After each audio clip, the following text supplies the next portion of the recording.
Welcome everyone to Last Song Standing. I'm Cole Cuchna. And I'm Charles Holmes. And in this fourth season of Last Song Standing, Cole and I are debating our way through some of the best albums of the past 25 years in order to crown the greatest album of the 21st century, aka the last album standing. Last episode, Mad Villainy went against Clips's Hell Hath No Fury. Luckily, Mad Villainy came out on top. Mad Villainy came out on top after some expert maneuvering from the Mad Villain himself. But on today's episode, we've got two more classic albums going head to head. But first, Cole, how are we feeling about things? I'm about to list out the albums that we have. First episode, Kanye's My Beautiful Dark Twisted Fantasy came out on top. Second, Beyonce's Lemonade, followed by Eminem's Marshall Mathers LP, Daft Punk's Discovery, Mad Villainy. I'm feeling like really good about this list. It's a very balanced list, especially after the last two episodes. We got electronic represented, we got kind of the indie hip hop represented, and then after today's episode, I feel it's going to be even more balanced. And then the penultimate episode is going to be one for the ages, I think. Going to be here. Things have gotten divisive. Has this been our most divisive season in terms of just like our ability not to actually be able to pick a winner? Yeah, Justin is tired of being called in as the decider of everything. And the fans are like, no matter which album we choose, I feel like the fans are mad no matter. I know. Today's episode, though, I'm really looking forward to. So let's get into it. But first, why don't we read the rules? The premise, the rules, the structure. So can you go and tell the fans what is this grand experiment that we've been doing? Yeah, so remember, every episode, Charles and I each nominate one album that we think should be in contention for the 21st century's best. Each album gets its own half of the episode where we'll make a case for why it's one of the best albums of the last 25 years. Then at the end of the episode, the two albums go head to head, and Charles and I will debate until we can agree on one winner. And the winning album from each episode advances to the season finale Royal Rumble. That's where Cole and I will face off one last time, eliminating albums one by one until we can crown the greatest album of the 21st century, aka the last album standing. Sorry, I don't know why I'm whispering that. I'm trying something. I don't actually think it's working. But Cole, can you finally reveal what albums are we doing today? I'm going with one of my favorite current artists. I just saw her live on the Grand National Tour. I'm going with SZA's beautiful project, Control. I love SZA's Control. I'm glad that you have this, but you know, as we've been picking these albums, sometimes we're like, hey, yo, you got your album last. We fought over this one. I'm going with one of my favorite albums of all time by one of my favorite artists of all time, Frank Ocean's Unimpeachable Perfect Blonde. We'll let you guys prophesy. We gon' see the future first. Open your heart up, hoping I'll never find out that you're anyone else. Cause I we gotta leave. Take down some summertime. Give up just a night. taking a lie. Sorry, I'm faded. Think I forgot you love me. I'm scared. This is a perfect pairing, though. I really like this pairing. Each episode we say this, where it's like we really do kind of like beforehand. It's not just what will make the most entertaining episode, but always there's a narrative thread. Yeah. And can I share to you the thread that I've actually kind of discovered about both these albums, listening to them back and forth, reading up on them, doing a lot of research. Obviously, it's in the title of SZA's album, Control. Mm-hmm. But when I was reading the one interview that Frank gave for Blonde that he gave to Kara Monica for the New York Times, there's this part where Kara Monica writes that Frank Ocean is an artist that is so much about his control. And Blonde is an album. We will talk about the myth of the album, the Def Jam of it all, endless. But it was interesting to me that two of the most important albums of the 21st century come from a Black queer man and then a very unconventional R&B star in SZA, a Black woman, and both of them emotionally, historically, financially, within the business, are wrestling with what does control mean for an R&B artist? What does it mean for a Black person in the 21st century? And listening to the albums and how they feel like scrapbooks of a moment, I was like, oh, there's so much overlap to both these projects. Yeah, and for me to kind of continue that is like musically, I think they reflect a similar mentality in terms of like a lot of this season we've been talking about hip hop being the prominent genre of the century, but also electronic music also heavily influencing pop music and just on its own being, this new category that you can dive really deep into. And I feel like both Frank Ocean and SZA have incorporated elements of hip hop, of electronic music, of even rock music, and really synthesizing it into like where we call them quote unquote R&B artists for whatever reason. They have been in my mind, they're on the forefront of pushing. If you're going to categorize them in R&B, you need to acknowledge that they're expanding the genre and the constraints of what we typically have traditionally thought of as R&B gets expanded by Frank Ocean's Blonde, gets expanded by Control. And I think, and even in the both of them not being kind of your classical singers in terms of like a Beyonce or even a Rihanna or a Whitney Houston, it's like, no, they use their voices a little bit differently, which we'll go into when we get into the albums. But yeah, these albums coming out 1 year apart, they feel like companion albums in terms of like two artists operating in similar worlds and doing similar things. And I think what's interesting, what we've been talking about this entire season is if you think about Tyler, the Creator's Igor, if you think about Beyonce's Lemonade, all of these I think Black artists especially, where to me, this is the generation that is finally almost the attention span of like, these are artists that for the first time grew up with the internet. And they grew up with so many influences at their fingertips. And that's always been true with any Black music, but it's a little bit different. The ability to just type on your phone or type in your computer, SZA was talking about when she was making this album, looking at the Billboard Hot 100, 1950s and 60s and pulling from this.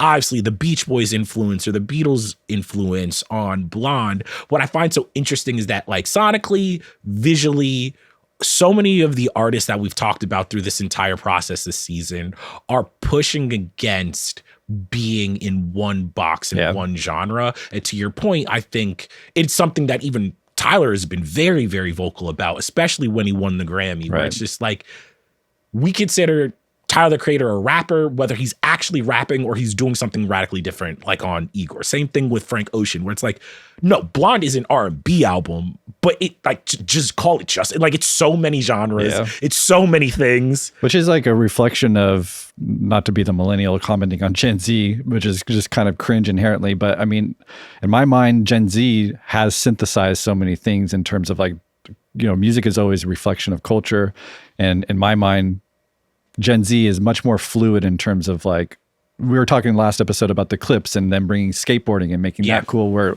there's always this division between cultures. And I feel like those divisions have just opened up in a way over the past 20 years. And I think that's really reflected in the Gen Z generation, but also like in the music that they have now produced. And I think that's really reflected in a Blonde and a Control. It's so funny. Like, I feel so old saying this, but I'm like, oh no, we don't really have arguments anymore about like, hey, yo, I'm just into hip hop. Like, I don't know any kids who are just into one Which was genre. like, in my childhood, that was like, you put your, I'm a skater, I do this, and this, and I don't do any, you know what I mean? Which I just don't feel like it's. Even in hip, I was just like, there were certain artists where I'm like, no, these are the artists I love, and the artists you like are fucking whack. And like, that was your personality. And to your point, the two albums that we're talking about today are very much at the forefront of like, oh, we're not really having those conversations anymore. Those conversations are so whack. It's even interesting when like, think about how one-dimensional Marshall Mathers LP is compared to Igor. Yes. Same with the Blueprint, when all these older albums that we've been going back to from the earlier 2000s, like they feel much more, they're masterpieces in their own right, but you can just see how the culture has shifted, where it's like you get to Blonde, you get to Igor, you get to Control, and it's like those divisions are just obliterated in a way that you can hear them still in a Blueprint and a Marshall Mathers LP. Yeah, I could not agree more. But with all of that out of the way, should I get into some light facts about Blonde? Going Blonde first? Beautiful. All right. Frank released his sophomore album on August 20th, 2016. The 17-song project features production by Ocean, Malay, and Omos Keith, with the feature from Andre 3000, along with a variety of other guest vocals that are not credited, at least in the song titles. The album only produced one single in Nikes, but it debuted at number 1 on the Billboard 200, selling 276,000 copies in its first week. Blonde is now certified platinum, but its impact and influence on the industry looms so large. Upon its release, it was lauded by many publications as the best album of 2016. And when Pitchfork did its greatest albums of the 2010s, it was at number 1. And this is a very, very short and condensed part of what Frank Ocean wrote on Tumblr after he released it. But he said, quote, Raph Simmons once told me it was cliche, my whole car obsession. Maybe it links to a deep subconscious straight boy fantasy. Consciously, though, I don't want straight. A little bent is good. I wrote a story in the middle. It's called Godspeed. It's basically a reimagined part of my boyhood. Boys do cry, but I don't think I shed a tear for a good chunk of my teenage years. It's surprisingly my favorite part of life so far. Surprising to me because the current phase is what I was asking the cosmos for when I was a kid. And I read that because I think the reason that Blonde has persisted over the years, I think it's almost a decade now of Blonde, which makes me feel fucking ancient. It's crazy. But to me, it's still such a lush, complicated record that is, it's almost unexplainable, where it's like there's a narrative to it and there's so many different layers to it, but so much of the album does function as like this tone poem of memories and childhood and him being this kid in New Orleans, Texas, all the way through to his adulthood. And that's why every single time I return to it, at least once or twice a year, it's like I just pick up something new because it's just such an emotionally saturated record.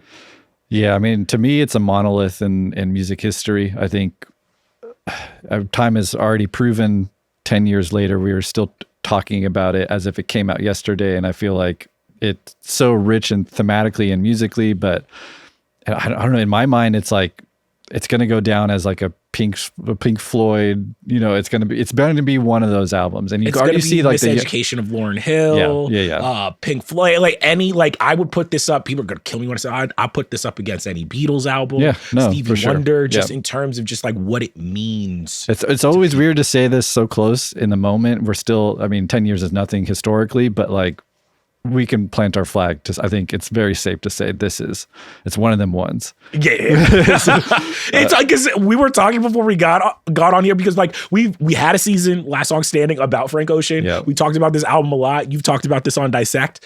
It's so funny being like, what are the new takes of this album? Like, it's just like, but I'm very excited because there are some surprises, like the categories that are coming up.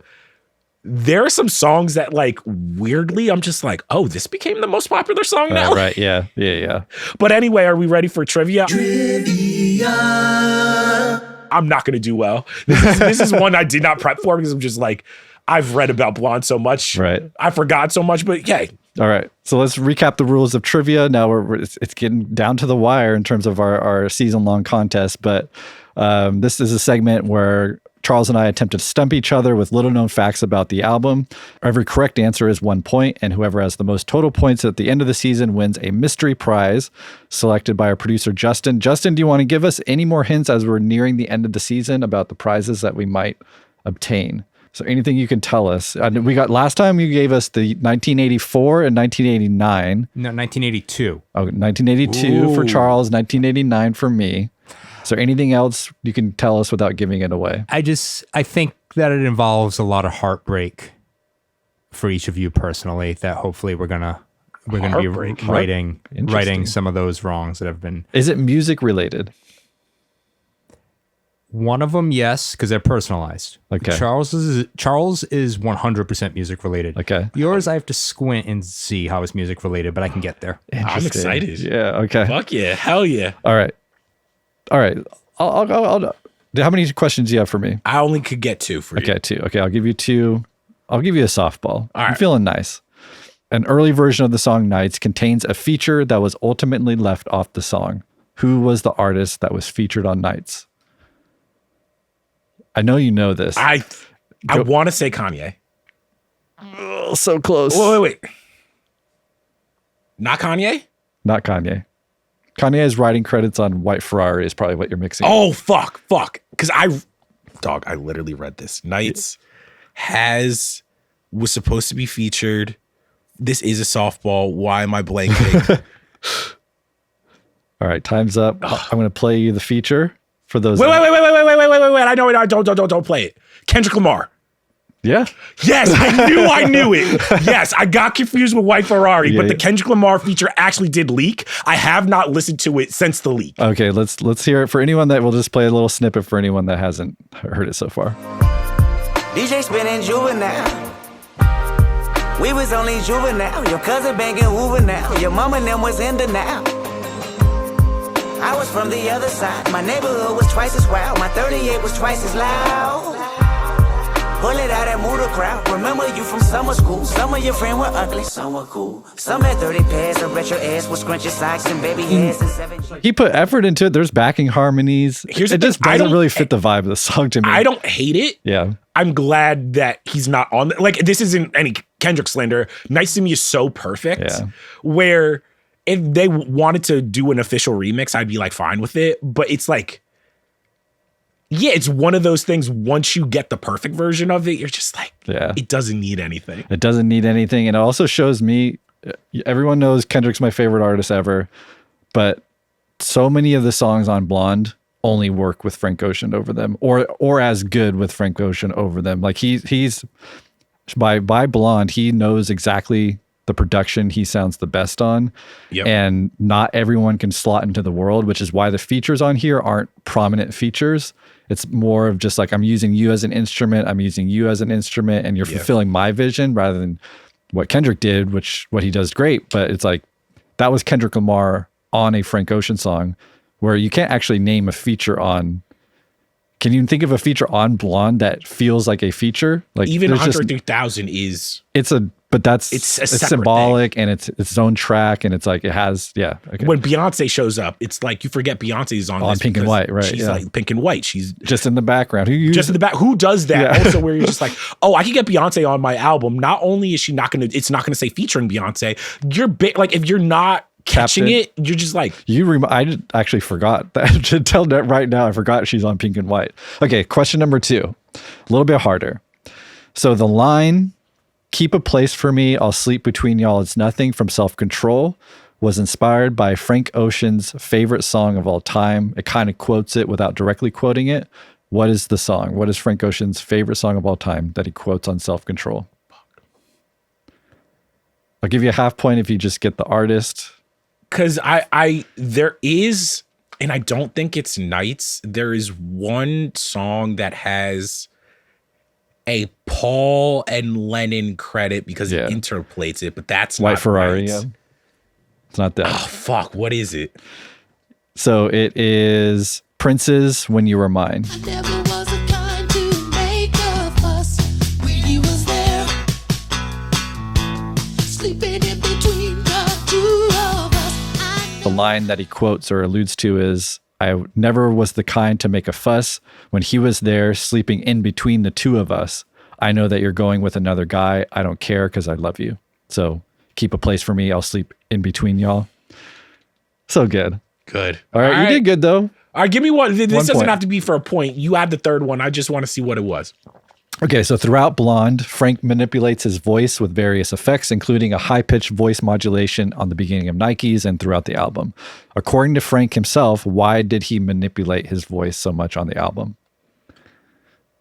If I remember correctly, didn't he say something to the effect of a lot of times on a record, he's feeling various emotions and he's feeling various ways, and manipulating his voice is a way for him to kind of like paint a collage of like you getting different experiences of like who Frank is and different. He says different versions of himself within the same song. So yeah, it's kind of like Adolescence when his high pitched voice and he's singing about New Orleans.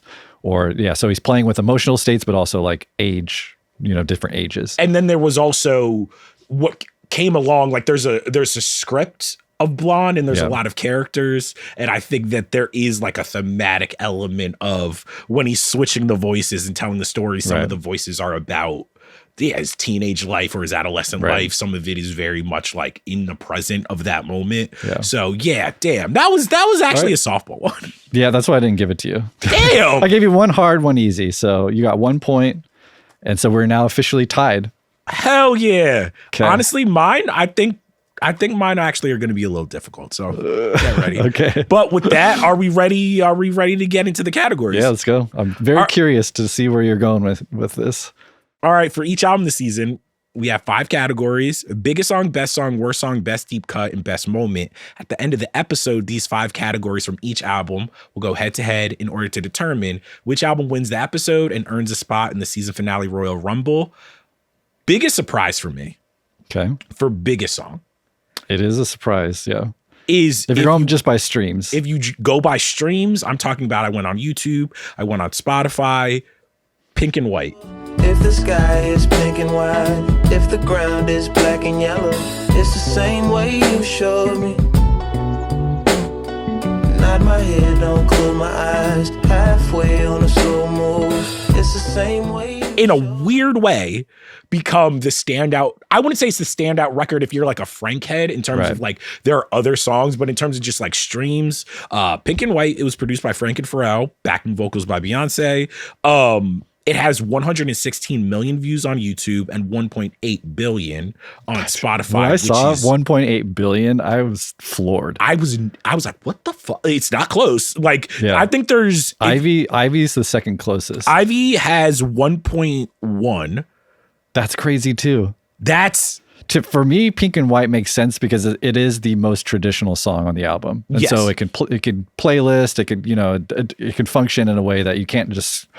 Who's just plucking off like White Ferrari, you know what I mean? Like, so I get why, but just the number of 1.8 billion is crazy. And part of this is owed to the TikTok challenge, where remember when it was like, here's the thing, I don't use TikTok very much, but even I remember it when it would be like a boyfriend and girlfriend, one gives the hand, one gives the hand, and then you swap. Maybe we could show some examples on screen of what it is. But what I find so weird about this is that the TikTok challenge a lot of times was soundtracking very like lovely moments. And when you listen to Pink and White, it can make you seem like it's a very simple love song, but actually this is a very somber song about a childhood friend that Frank lost, which is, I'm just like, that's the weird thing about music where it's just like, oh, I had always internalized this as a very sad song.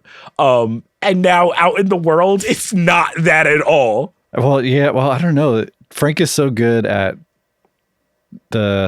how do you even say it? Like finding beauty in the tragedy, which is what I think this song is all about. You know, it's about the reality of life, living the conditions of the world, not being able to change the color of the sky, meaning you can't change the circumstances of your life so much, or there's just inherent circumstances that you have to deal with, and learning to find beauty in heartbreak and disappointment and kind of reflecting on your past and like just even the sad stuff, just accepting it as part of life and like finding that beauty in like in a past love or whatever it is.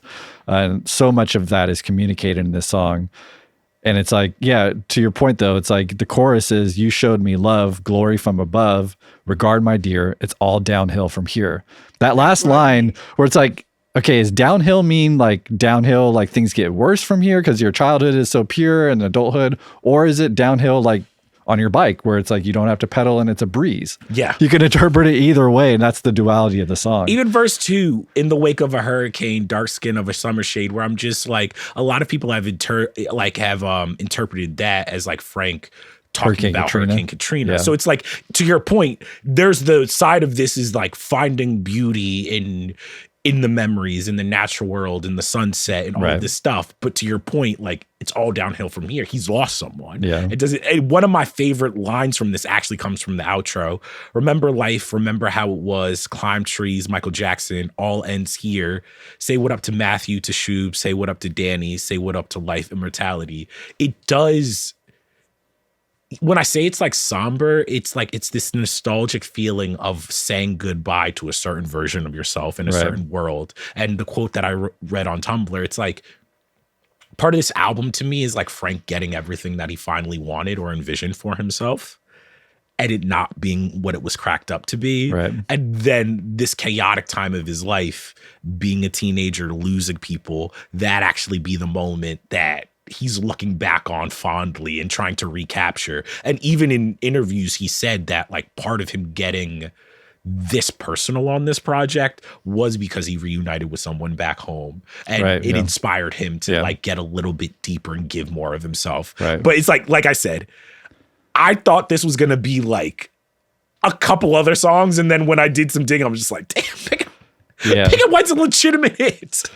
Yeah, I know. That's the thing, though. It's like with a song like 1.8 billion streams, I'm like, my mom should know that song. Yes. But are we just in an age where that's just not true? You can have a song this big, yet you don't. I mean, I don't hear this out all that much. It's like, it's big, but I don't know. It's so weird. Hits are just not the same as they used to be, I feel like.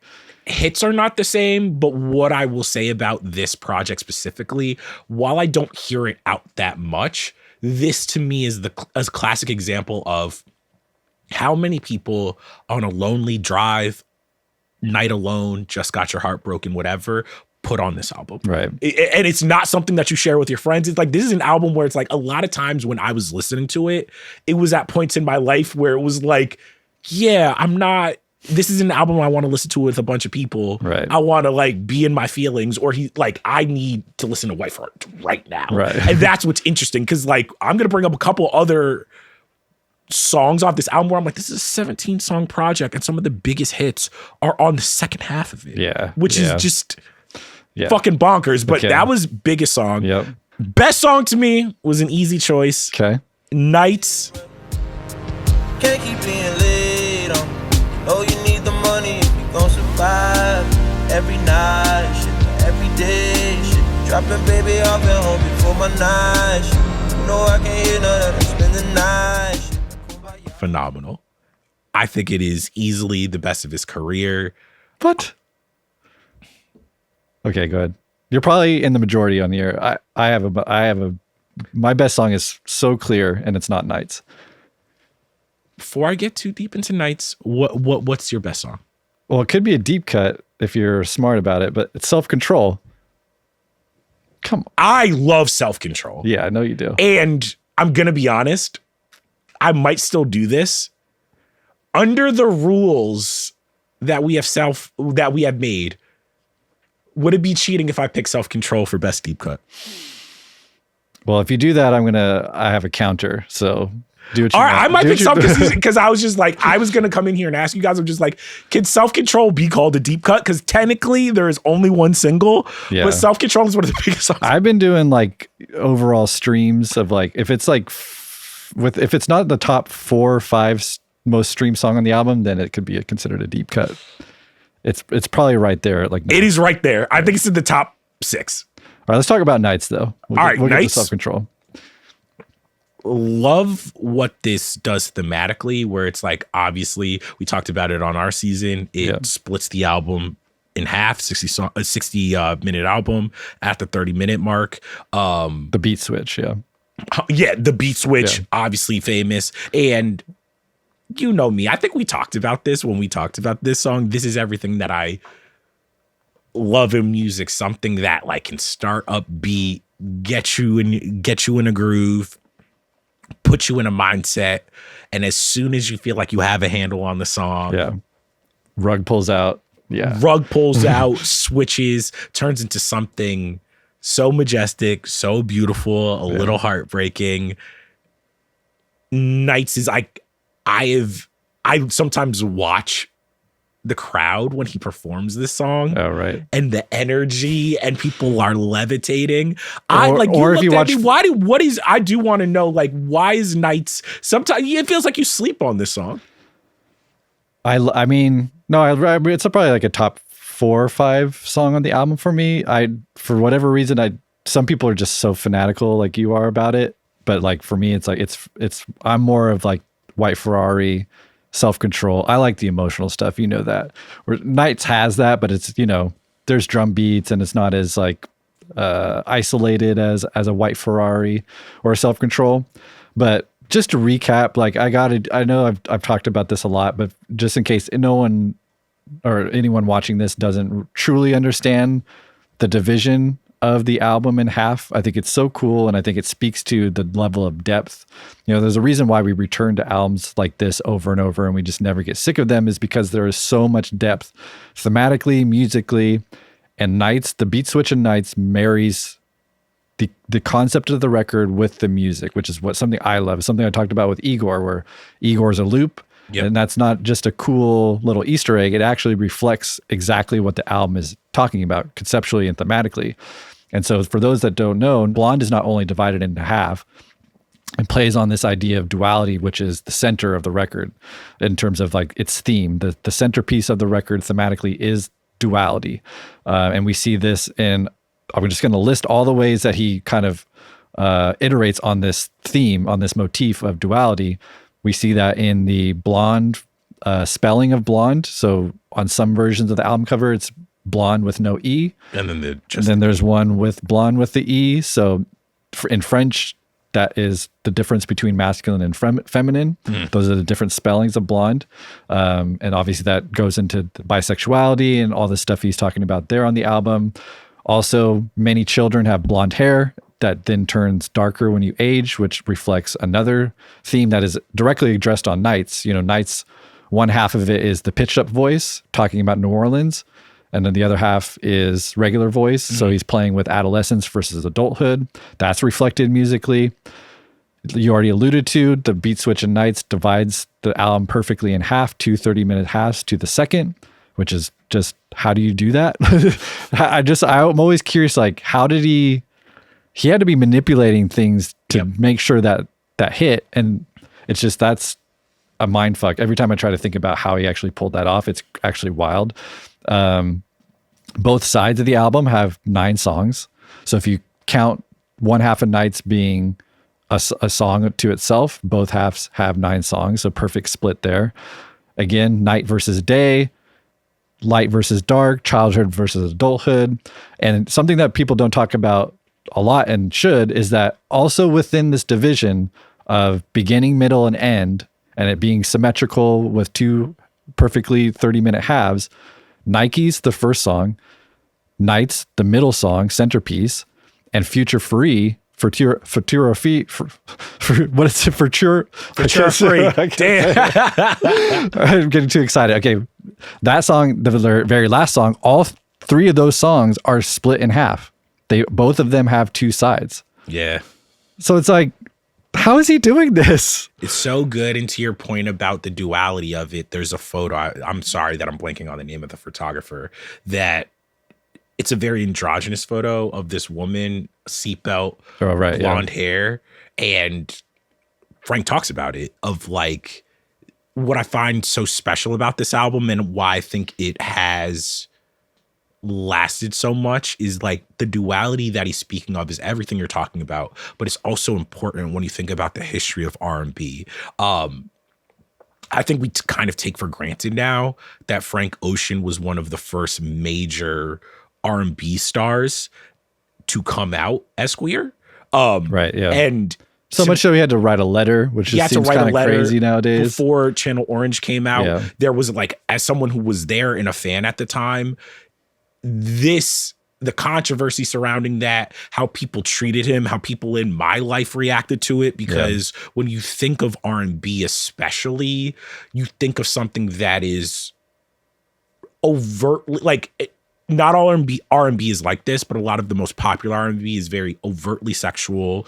The dynamics are very, very rigid, where it's like sexy, beautiful men with six-pack abs. We're going to talk about Voodoo and D'Angelo. You're supposed to be a certain type of black man. Yeah. And same thing when we talk about SZA. You're supposed to be a very, very traditional like type of black woman. And both of these records, and Blonde specifically, the duality of that feels born out of Frank Ocean being like, all right, if the shadow cast over Channel Orange is this letter and me coming out as a queer black musician, then Blonde almost has to be a record of me showing people that's not going to be the thing that defines me. Right. You know? Right. And that's why I find it to be such a beautiful record. And that to me gave so many artists that came after it. You know, Steve Lacy is coming out with an album where like he's a contemporary, but like when an album like Blonde comes out, we understand. Like, it's like we don't need an explanation anymore. A lot of artists that come after their records were like, I know this is R&B now. And that's why I think Nights to me is such a special song, because it truly, truly encapsulates what this record did, not only for Frank, but for the genre. Yeah. All right. So where are we going next? All right. So worst song, this was super easy. Facebook story. Wait. That counts as a song? Whoa, to me, it's a track. But we've been leaving interludes off of the other records. He can do what he wants, Justin. Right. Strategic disadvantage, but I felt bad because there's no bad songs on this. There's no bad songs. I thought you were gonna pick Pretty Sweet. Which one? Pretty Sweet. Yeah. I don't hate Pretty Sweet. You don't? Okay, I thought that's the one that I thought you might like. I more so wanted to do Facebook story because I've always been annoyed by this one, where I'm just like, even in the moment, I'm like, thematically, I get what this does. Yeah. I get why it's on the album. I think not only is this a record about duality, as we're talking about, this is a record where Frank Ocean is coming up at a time where so much of our understanding of him did come through social media, did come through his Tumblr, and Facebook story being about this guy who's telling this story about, why do I have to follow this woman on Facebook to prove that I love her? I'm right in front of her. Get all that. Even in the moment, I was just like, on second listen, this is going to be annoying. I'm always going to skip this track. I think it is just like, if we want to put Pretty Sweet in here, we can, but Facebook story to me is just like, no. just like, can I ask you this? Does any part of you think that Facebook story helps pad out the runtime so it does? Oh, actually, nice theory. You know what I'm saying? So it does actually split perfectly. Interesting. That is a great theory, Charles. I like that because it's 1 minute 8 seconds. This is a 60 song 8 second album. Yeah. I mean 60 minutes 8 seconds. Interesting. I don't Charles, think that's what it is, but I was just like, Facebook story just I'm curious where you're going with Deep Cut, because there is a ton of contenders. There are a ton of contenders. I will tell you the two that I wanted to pick between. Okay. One of them is for me to win this. Okay. And one of them is my heart. And I think that I would win with either of them. Okay. In my heart, it's Self-Control. Self-Control to me is easily, like, if it's not Nights, Self-Control can be the best song in this fucking album, and I love that song. But if we're doing rules, we're just going off Spotify streams, it's Pink and White at number 1, Ivy is number 2. Let's see, White Ferrari is number 3. Oh, overnights, wow. Yeah. Wow. But White Ferrari to me was my other choice for Deep Cut. Now, even if it has almost 1 billion streams? But not a single, and the 14th song. Oh, that's crazy. Of a 17 this song. Tells you like that tells you how good this album is. That tells you how good this album is. White Ferrari to me is a top 3 to 5 record in terms of like narrative importance to the project. White Ferrari, Stick by me, close by me. You will find, you will find. As this slow ride. There are 50 versions of this song, which tells you how much Frank wanted to really, really hone in on what it was doing. And what I love about that too, just to make a point off of that, is like you can hear you can hear the different versions in the actual finished product, because when it goes from keyboard and then suddenly switches to guitar in the second half of it, and then the outro is totally different musically, but he's weaving it together so seamlessly. It's only until you like really are paying attention that you notice all these transitions. Like that to me is like, to get all those different nuances and all those different iterations of the chord progression you're singing to, that takes iteration after iteration, and then finding the best kind of combination of those iterations. And like, so when I hear there's 50 different versions of the song, it actually is not surprising to me, because you can hear it in the final product. And I think to me, White Ferrari is a full circle moment from something like Nostalgia Ultra, where it's like on his debut mixtape, the first thing you see of this artist is the car. And on Blonde with that cover, the first thing that you see is his face. It is the first album that we get that features his face. And White Ferrari, what he said on that same Tumblr letter, how much of my life has happened inside of a car. I wonder if the odds are that I'll die in one. We live in cars in some cities, commuting across space, either for our livelihood or devouring fossil fuels for joy. It's close to as much time as we spend in our beds, more for some. And I think when we go back to that feeling of duality, of him even talking about like being a queer artist, but the symbolism of a Ferrari being, that's hip hop, that is masculinity, that is everything. When you're a kid, the car represents so much of proving your masculinity to the world, your money, your flaunting.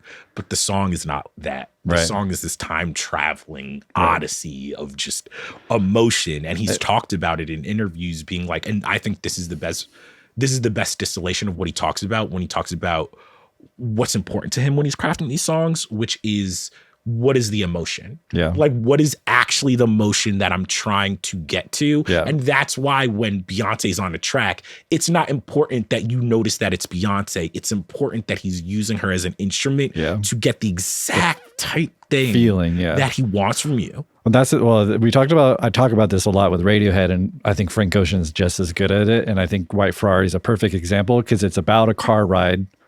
At the end of this car ride, he's not going to see this person anymore, right? And so we've all had experiences like that, maybe not exactly, but we know what that last conversation is with the person that we've once loved.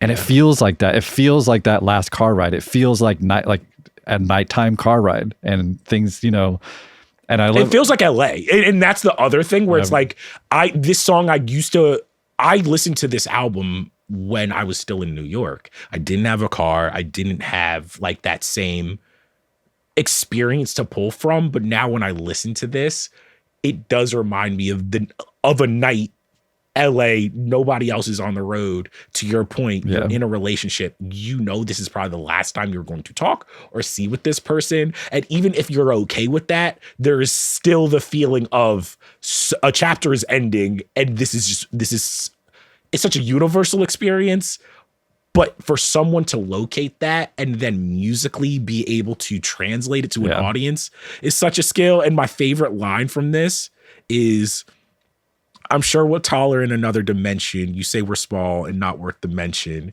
Is poetry is what I was going to say, which is like the reason that we celebrate Frank Ocean so much is that we'll talk about this with SZA as well, where it's like Frank Ocean and SZA to me at any other time in R&B probably wouldn't have been stars. And that's not because they're not talented.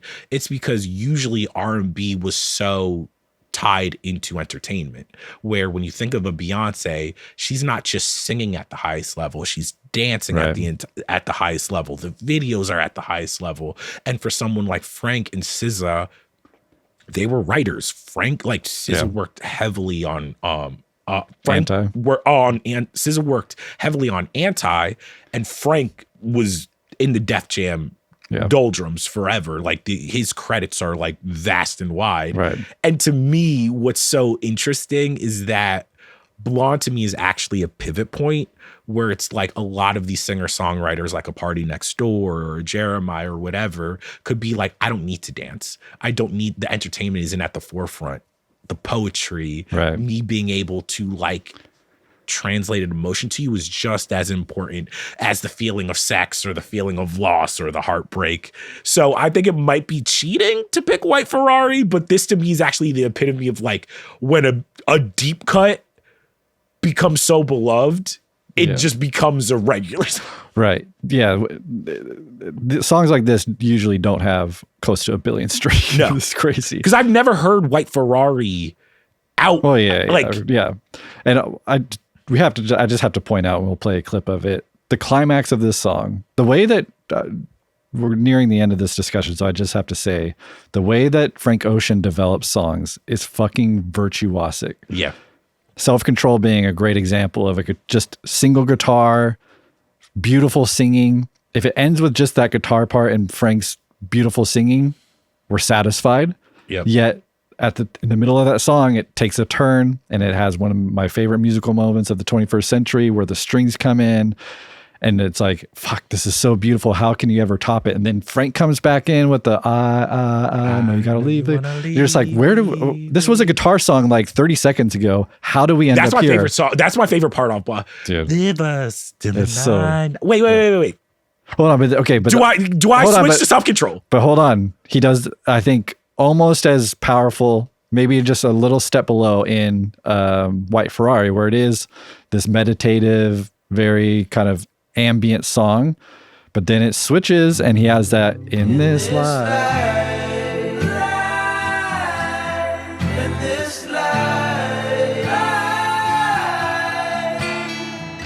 Takes it to just another level where you're like, we were just in an idling car vibing out, 30 seconds ago. How do we reach this pinnacle, beautiful, like, it's just like the way he stitches everything together.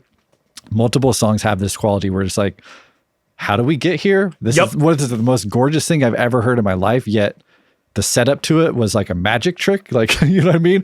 And it's like, we need those, like, again, this is why we return to albums like Blonde, because when you just have a typical verse, chorus, predictable structure, you need the magic surprise moments to keep us returning, for our brains to be like, I haven't figured this thing out yet.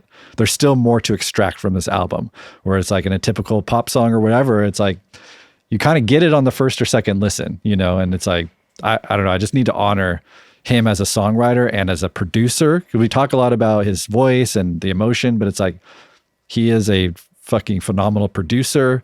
His ear is just as talented as everyone we've been talking about this season, from a Madlib to a Kanye to like these guys that just have an ear for sounds and layering sounds together that normally don't work together, a la Neptunes.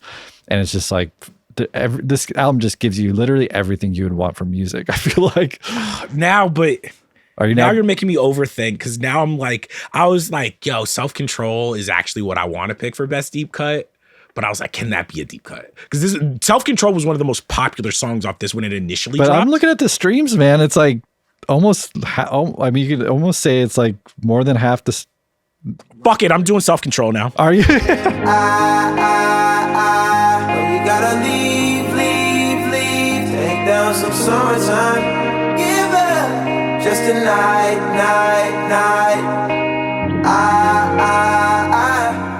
I'm doing Self-Control. I'm going with my heart. I wanted to honor people who really love White Ferrari, and I was just like, White Ferrari is actually the song that, like, when people talk to me about like Blonde, they're just like, White Ferrari. White Ferrari is actually, to me, weirdly like has become more rated than Self-Control, which I actually never thought would happen.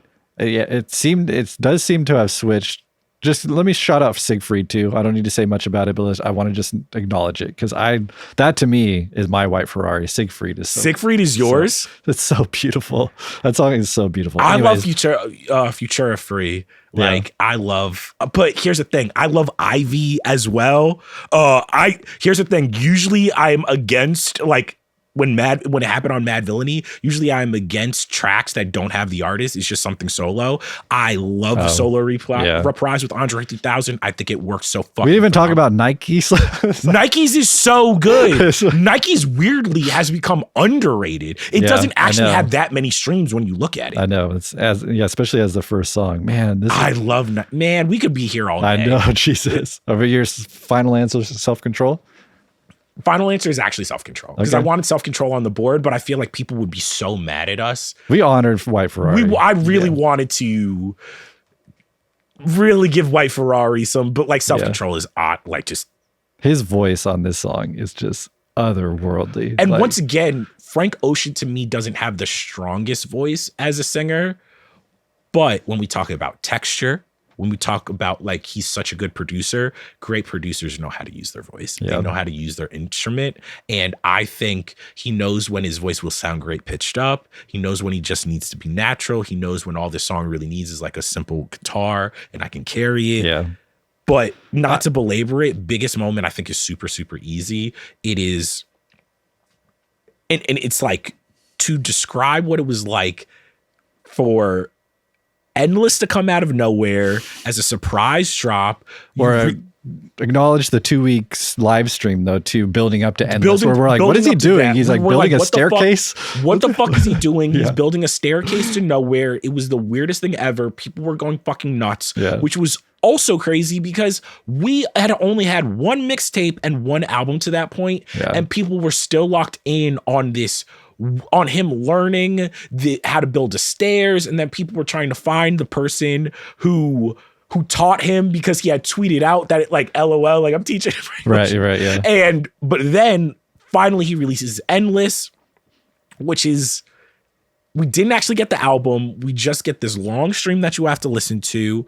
And then 2 days later, he's just like, actually, the real album is Blonde. So crazy. And also, actually, I'm getting out of my Def Jam deal. He like goes in an interview, in the same Times interview, he reveals that he replaces management, his lawyer, his publicist. At this point, when I talk about how much control was important to Frank, this is someone who had been fucked over by the industry for years. Def Jam barely even knew that he was on the roster when he drops Nostalgia Ultra. At that point, I think the trust with Def Jam had been broken forever. Yeah. So he makes a very, very baller move where I'm like, I'm sure Frank Ocean had a lot of money at that point, but to have enough money to buy yourself out of the deal. Well, I think he only had a 2-album contract. So the Endless fulfilled the contract. No, but Endless, he had to give that to them. He had to allow them to distribute that, which is also, he described it as, quote, like a 7-year chess match for him to be like, all right, I'm giving you a good album, but it's not the album. Yeah. But it's almost going to be promotion for my independent release. It's crazy. And he gets an advance from Apple because it was exclusive on Apple for like a month or something. It's one of the best stories in music history, especially if you're an artist, like, and now he's independent and he's getting everything from Blonde. We just talked about how many streams it has. Like, he's set for life on this one album. Like, it's brilliant. It might sound quaint. This story might sound quaint if you're like a younger listener, you weren't there. I will tell you, this felt seismic in the moment. Yeah, for an artist of Frank's caliber, but who was still relatively young at this point. I think when this was happening, he was still in his early 30s, like 31, maybe 32, around that. For him to or maybe he was even like 29, I think. Yeah. For him to have that wherewithal, that vision, that power, most Black artists don't even get the opportunity. Like, we're still seeing like Pusha T and Clips how to buy themselves out of their Def Jam. This is still shit that's fucking happening. And for him to be like, it's so important. And it means more to me that he owns Blonde. Like not only did he buy his masters back, but the fact that he owns something as seismic as Blonde is what is the dream of any artist. Yeah. So I did, like, was there any other moment that I could have picked that wasn't this? I think of the festival he did. I forget what festival it was, with the headphones on. The headphones on, Brad Pitt. Yeah. That was going to be, but that to me wasn't even. It's got to be Blonde release, and like the whole, that was a moment in music. That was a moment in music history. Legitimate. Yeah. All right. So those are my 5 categories. We're going to take a little bit of a break. And then when we get back, we're going to get into SZA's Control. Yo, all right, we're back. We just went through Frank Ocean's perfect album Blonde. Now it's time to dive deep into another perfect album. This album is incredible. Yes, I had a blast returning to it. Something I do put on somewhat regularly. Let me give you the album facts and we'll go into or some general discussion about it. It was released on June 9th, 2017 on TDE, which I think is important to acknowledge. The album produced 5 singles: Drew Barrymore, Love Galore, The Weeknd, Broken Clocks, and Garden, all of which are now certified at least double platinum or higher. Debuted at number 3 on the Billboard 200 chart, selling 60,000 copies in its first week, yet it has not left the Billboard 200 since its release. It's now spent a total of 426 weeks on the chart. It has garnered, extensive critical acclaim, nominated for 5 Grammy Awards, secured the top spot on numerous year-end lists, including number 1 by the by the Time Magazine, Vice, and Noisy. Much like a lot of the albums we've been discussing, it's a little bit of a slow burn Control versus some of the bigger albums like a Marshall Mathers or something. This is obviously SZA's debut project. So as we now recognize it as a kind of a modern classic, in the moment, it was a little bit of a slow build. And where I wanted to start the conversation with SZA was something I'm going to try to do throughout our conversation about her is highlight her musicality, because she is very adamant about not liking the R&B label that's placed on her a lot of the times. I'll just start with a quote that she said, a couple of quotes. She said, I spent too much time growing up on as much Imogen Heap and listening to Comfort Eagle by Cake for people to call me the queen of R&B. Why can't I just be queen, period? Another quote related, saying, I'm so tired of being pegged as an R&B artist. I feel like that's super disrespectful because people are just like, oh, because you're black, this is what you have to be, like put in a box, and I hate that. And when I was doing some research for this episode and like learning a little bit more about her upbringing and her early influences musically, let me read them for you. And it's going to make a lot of sense when we start to talk about the sound of SZA and the way that she's able to synthesize all these different influences in her music. So her mother was a huge fan of R&B and church gospel. Her father was a huge jazz fan, so exposed her to Miles Davis, Billie Holiday, Ella Fitzgerald, and her siblings introduced her to hip hop, people like Tupac. Yeah. And so you could see right there the blueprint for SZA's sound: a little bit of hip hop, a little bit of jazz, a little bit of R&B, a little bit of church gospel. And she cites herself influences being Ella Fitzgerald, Lauryn Hill, Ashanti. And something I wanted to point out, when I listen, and this is like my day one take about SZA, is when I listen to her music and the way that she approaches vocal melodies, it always reminds me of a jazz singer, like jazz scatting. You know what jazz scatting is, where it's like they use their voice as if they are playing the trumpet. They're not saying words, but they're just improvising melodies in the moment. And the best jazz scatters, just like the best jazz instrumentalists, like a trumpet player or something, like they just have a knack for melody. They can improvise melody over chord progressions, and like little micro hooks will kind of pop out of them. And that's kind of why they get away without singing words or having a defined structure. And I want to actually play you Ella Fitzgerald, because she named Ella Fitzgerald specifically as an influence.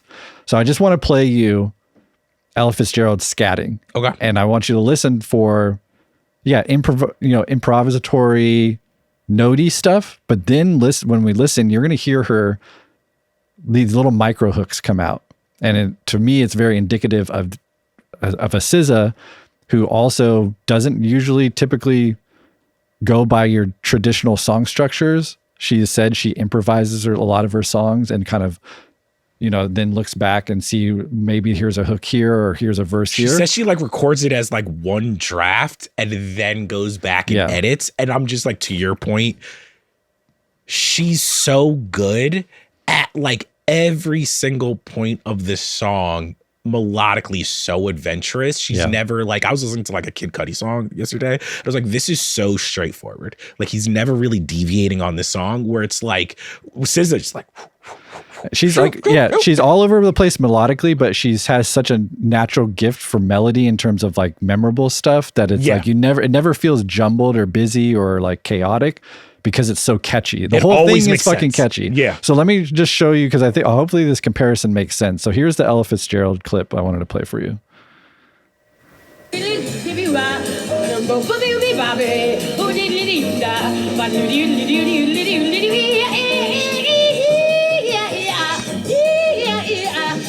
That's a hook. Yeah. Like, you see how it emerges? It just naturally emerges out of this busy thing, and then she goes higher, and then like just that little two bar phrase, like that's SZA to me. Like, I hear, does this make sense? No, it makes perfect. Like, the reason I was like smiling is I was just like, that is like, I've read that Ella was like an inspiration on her, but like hearing it, you're just like, oh. Yeah. This makes so much fucking sense. Yeah. And so I wanted to start the conversation there because I do think we kind of pigeonhole R&B in general. But as we touched on earlier, I think modern R&B is like just so much more interesting musically to me because they have synthesized so much. It's just no longer in the same conversation we had about hip hop. It's like, it's not as one dimensional as I remember it as a child. And we have artists that are really genre bending, like a Frank, like a SZA. And I think Frank is understood as being one of those artists where I think SZA is not yet. But when you listen to how diverse her palette of influences are, and even on like SOS, her doing a straight up pop punk song and feeling very at home in that genre, where she can do a pop punk song and it doesn't really feel out of place to me. Is this making sense? I want to really make the case for her. This totally makes sense because I also wanted to situate SZA at this time because R&B is one of my favorite genres. And I think it's a balancing act because I always want to tell people that like there's so much beauty in old R&B. Like it's some of my favorite music. But similarly, I think it has a similar trajectory of rock. They're, as genres, they're very married, where I think in the beginning of rock and roll, so much emphasis is placed on like the guitar and the instruments and these tenets of what it means to be a rock star. And as you get through the 21st century, as we've been talking about, there's so many different artists, whether it's Daft Punk or Radiohead or The Strokes or The Killers or all of these LCD sound system that are taking electronic and they're taking rock and and like old rock is still amazing. I think what's difficult when you talk about old R&B is that what you have to understand is, and I've talked when I was at Rolling Stone with a lot of my colleagues about this, is most genre labels at this point are very much used to hem in certain artists and prop up others, where it's like when a white artist like a Christina Aguilera is doing R&B music, we call it pop. Why? Because there are so many corporations, whether it's, MTV or the Billboard charts or whatever, that it's way easier to go to them and be like, this white pop star, even if everything about their influence is R&B, let's just call it pop because we can give them this budget and we can do this, versus black artist does the same thing. Let's just call it R&B. That's still happening at the Grammys, where a lot of rap artists especially are like, why is my album in the rap category? Yeah. This sounds nothing like rap. But to your point, what I think SZA does is that at the dawn of the 21st century, or at least in the 2010s especially, what we start getting is we have foundational artists like a Drake or a Future that are giving their male counterparts a vibe and a way to sing and a way to approach this music that helps revive the genre. Super misogynistic, super bedroom produced, non-classically trained, non-church trained singers. So what Drake ends up doing is like, I'm not selling you on how good my voice sounds. I'm selling you on being able to connect with you emotionally. Marvin's Room is a perfect example. Best I Ever Had example are of songs that are so relatable. We don't need Drake to sell us on the vocals. He needs to sell us on the feeling. What I think SZA is able to do is something similar, but for women, where a lot of these songs, what she's at least doing narratively in terms of R&B is, I'm not Beyonce. Beyonce drops Lemonade in the aftermath of everything that happened in the cheating scandal of Jay-Z, right? So much of that is a virtuosic album of this artist who is so good at singing and so good at song structure and is so good at the visuals as the top of their craft. Everything is going to be perfect. And in that, Beyonce almost has to be this perfect version of a black woman, where SZA's Control is messy, where it's like there's so many lyrics, and I'll read some of them when we get to the music, that are about SZA being like, oh, you gonna cheat on me?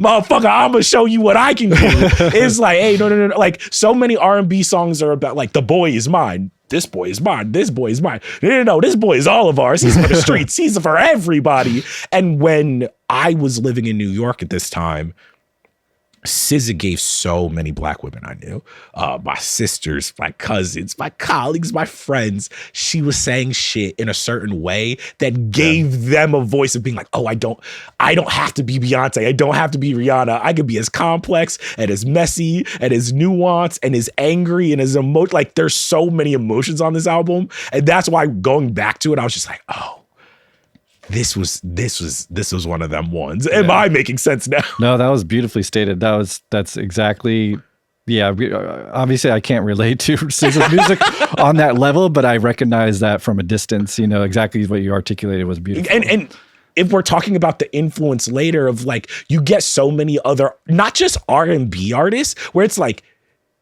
hey, if you're a Taylor Swift head, when I put SZA in that Taylor Swift category, when we talk about people with just lyrically amazing pens, like Frank Ocean as well, where I'm just like, yeah, I get why she's just like, I'm not just an R&B artist, because I'm like, lyrically what she is doing on some of these records is so fucking phenomenal. Like, you guys have to respect how good SZA's pen is. yeah, for sure. We ready for some album trivia? I got two for you. Okay. I think you're gonna get them, but we'll see. Okay. In order to put her voice at the forefront of the records, SZA switched from a U87 microphone to one that Kendrick Lamar and Travis Scott use. What is the name of this microphone? Wow. That's a hard one, Charles. This is a hard one? Yeah. This didn't take that much digging. And I thought because it's exactly the one that Kendrick used. And she said in this interview that basically she wanted to do this because so much of her earlier mixtape music, which I remember, and this is very true, heavy reverb, voice more hidden. Yeah. She's not at the front. And she was just like, this type of microphone that rappers use puts you in the mix, like tends to put your voice right there instead of it hiding. I'm just going to guess a Shure. A C800. What's the brand? It didn't say it in this one. It was a C800. I thought you'd fucking know. 800. I mean, I'm not like a super tech guy. Let me see. Oh, Sony C80 or C800? C800G? A Sony C800G. Okay. I like the question. That's a nice fact I now know. All right, this one is easier. Okay. What 1993 cover reminds SZA of the beat for Love Galore? I'll give you a half point. Wait, 1993 cover. Oh, hold on. The Muppets cover the Beach Boys Kokomo? Yes! How did you? Yes! Because I watched a video. Where she talked about that. Wait, let's play. I'm going to pull it up right now. Some of Kokomo, because I was just like, what the fuck are you talking about, SZA? And then when I played it, I was just like, oh. So let's get I don't got YouTube Premium. Spotify don't want to pay for that shit.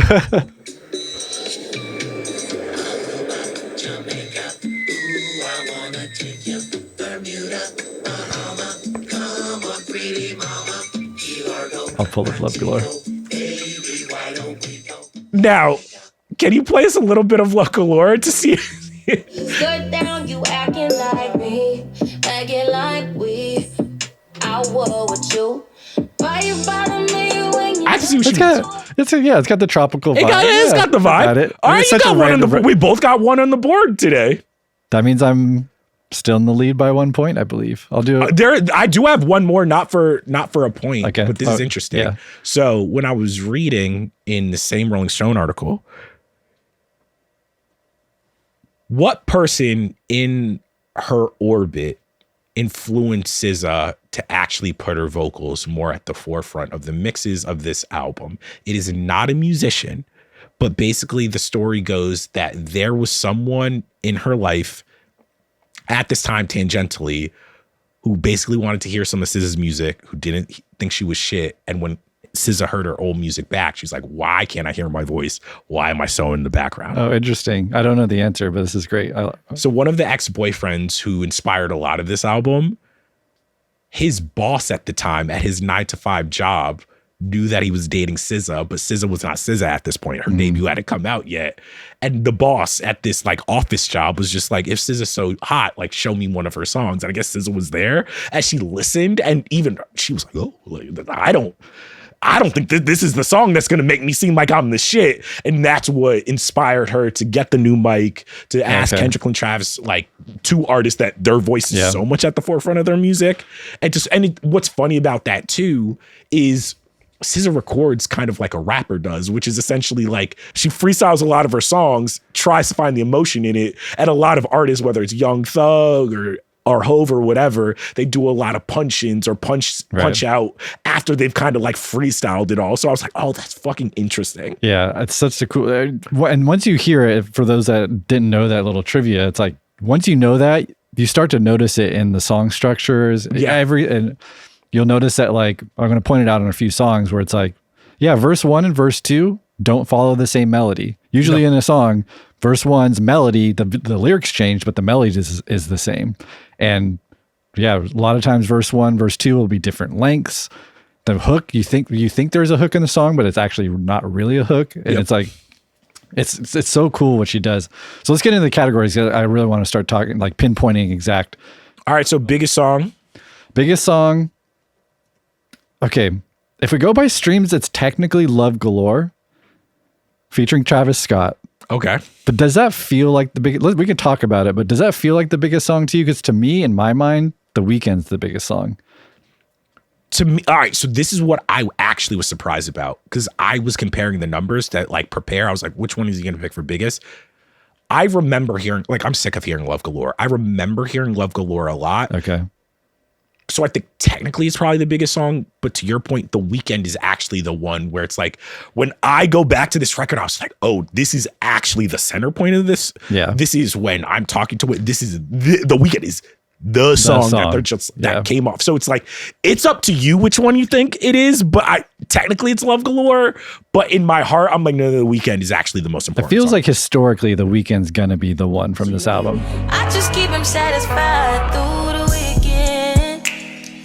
You like 9 to 5, I'm the weekend. Make him lose his mind every weekend. Did you know this song? What the song samples?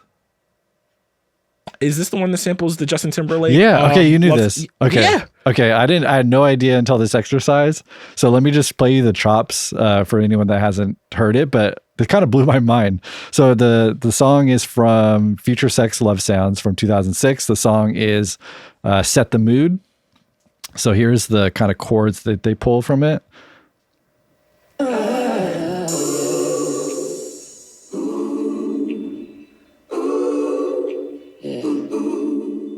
So that's the chords, and so they do a very like Drake 40 thing where they take out all the kind of low end and high end, and they really just make it sound underwater. Also, that is one of my favorite albums of the 21st century as well. Future Sex Love Sounds, amazing. I like that album. And then here's the instrumental of The Weeknd, so we can hear what they do with that sample.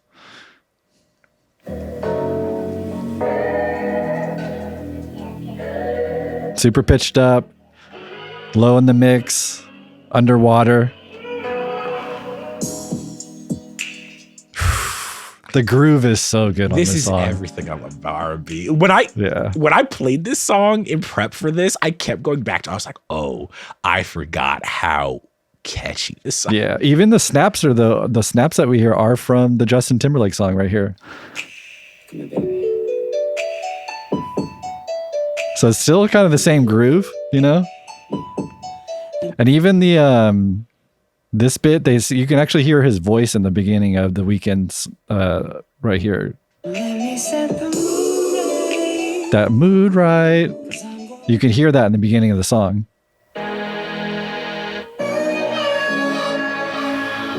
So cool. But the way they embellished the production, like they did a phenomenal job at building around that sample. That groove is just, it's so good. So good. But I will also say, to me, the reason why this song has persisted is what I was talking about earlier, where it's like the chorus is so iconic. Yeah. My man is your man, her man too. Like that feeling. Like right now, I'm gonna tell all of y'all, R&B is very has a long and storied history. But a lot of the R&B that I grew up with, like I loved like Keisha Cole's debut album. And I think a lot of times when a lot of like the R&B that I remember loving, whether it was Destiny's Child, whether it was Keisha Cole, whether it was Brandy, whatever these artists, so many of the hits are about, well, my man cheated and I'm going to emotionally tell you about the feeling of what it was like. My man cheating. Destiny's Child's bills. I'm gonna tell you what it's like dating an ain't shit nigga. No scrub. Same thing. It is always the woman is being, and rightfully so, men are shit. It's just like, okay, I'm gonna tell you another story about how terrible this man is. And what I like about The Weeknd is what it does is it's like, it's SZA being like, I know that this man ain't shit either. I'm not even fighting. Like she says something so like she said this to Genius. Time sharing a man is real as fuck. If we're all being honest, there's very few men that are just dating one woman. I think low-key the internet makes it so difficult to be in one relationship because we're taking in so much information. There's always new, more. Having one person seems like a restriction, like a limitation. Everyone's used to being overstimulated. And to me, when we talk about why this is so important, why this is sold so well, she located a feeling that was happening in the 21st century with Tinder and Bumble and Hinge and Instagram and a culture of we can date anybody, like anybody. Men, if the men of the 90s weren't shit, the fucking men of the 2000s and 2010s took that to another level. And The Weeknd is such a cool record of like SZA being like, don't worry, I don't even want y'all. Everybody sharing y'all. I love this record. All right, so I'm going to officially just let's pick The Weeknd. Let's pick The Weeknd. We'll pick our heart. Historically, the legacy of this album, if we're going to point to one song, it's so The Weeknd to me is easily the best song in the album as well. So where were you going to go with best song? You could definitely make a case, but in my heart, best song, Broken Clocks. Still love, still love, still love it, still love, and still love. Nothing but love for you, nothing but love, nothing but love. I don't eat. Broken Clocks. It has a cool backstory production-wise that I didn't really realize, especially if you know that SZA and Mac Miller had a really early relationship before SZA blew up, before maybe she was even signed to TDE. Her and Mac Miller collaborated together. Mac Miller was always big upping her, trying to inspire her, putting her on. She's on Lyricism. She, and he produced a couple of songs on her EP Z. So big proponent of SZA before SZA was SZA. And so that kind of gets honored in Broken Clocks. So Broken Clocks samples a song called West by Daniel Caesar and River Tiber. And it's the very intro of the song. It sounds like this.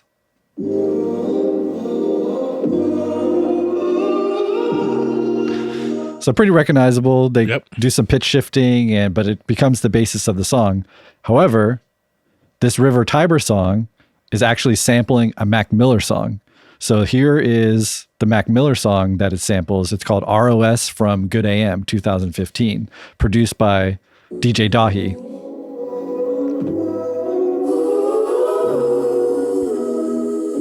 Yeah, you got your stained glass iris. Diamond behind your eyelids. So I just love the fact that this Mac Miller song ends up the sample in River Tiber, and then it ends up the sample of one of SZA's best songs in Broken Clocks. I I just find that I love that, you know me, I like that kind of symbology in terms of just like embedded in this song is, you can kind of make the case as the relationship with Mac and SZA. Lyrically, I love, this is like a kind of a Frank Ocean-ish song to me, where she's talking about like loving this guy, being super busy, having to go to work, and she's grinding, trying to make money, and just doesn't have time to prioritize this man that loves her, but ends up saying like, I still love you. It's all good. Circumstances in our life didn't align at this moment in time, but no hard feelings. I still have love for you. It's beautiful. And that, to me, I love songs that like aren't corny in terms of like celebrating the beauty of life and relationships, even in tragedy. And this song, to me, like the emotion of it captures that feeling exactly, you know, where she's saying, all I got is these broken clocks. I ain't got no time, just burning daylight, but still love. It's still love. It's still love. Nothing but love for you. Because I mean, to me, it's like we've all had those people in our lives at some point where it's like, maybe you see a future with them, but that just so much more needs to connect and align in terms of a healthy relationship and things working out. And again, for me, this is another song that's like the hook isn't forced. Yep. You know, it seems so effortless when you get to the hook. It's like you realize it's a hook, but it also sounds like the verse. And something she does a lot where like, because of her stylistic choices melodically, where a lot of it is improvisatory, she's found a way to delineate, quote unquote, the hook from the verse, which is she'll just simply elongate notes more than she does in the verse. So a lot of times her verses will be more into that scat, almost hip hop meets scat, in terms of like going a lot of places really fast. And then this is a great example of a hook where she contrasts that more kind of frenetic approach and improvisatory approach, and then just all of a sudden breaks into this gorgeous, these long melodic lines. And I don't know, I love this song. Do you like this song? I love this song, and I'm glad that you picked it because it also talks to something. I've always thought of SZA as like the working girls R&B artist, and this is this song is a perfect example of that. If you just take the first lyrics you hear, run fast from my day job, running fast from the way it was, jump quick to a paycheck, running back to the strip club, I'm never going back, never going back. To your point, this is a layered song of like, yeah, she's talking about working a 9 to 5 and hustling and not having time for a guy, but she's using that to also describe this relationship. And what's interesting, her being, if we talk about her work on like Anti and how close in proximity something like Lemonade and all this stuff is happening, I think what's also interesting about this time that I remember when I was in New York is that Black art itself is exploding. You have to think about what was happening at this time. We're getting something like Insecure. We're getting Atlanta. Right. We're getting Jordan Peele films. We're getting all of these films, these TV shows, Beyonce's Lemonade, Rihanna's Anti, all of this, I think are all circling the same thing where Black people are like, okay, we've had the internet, or the internet has been, and social media have been a part of our lives for so long.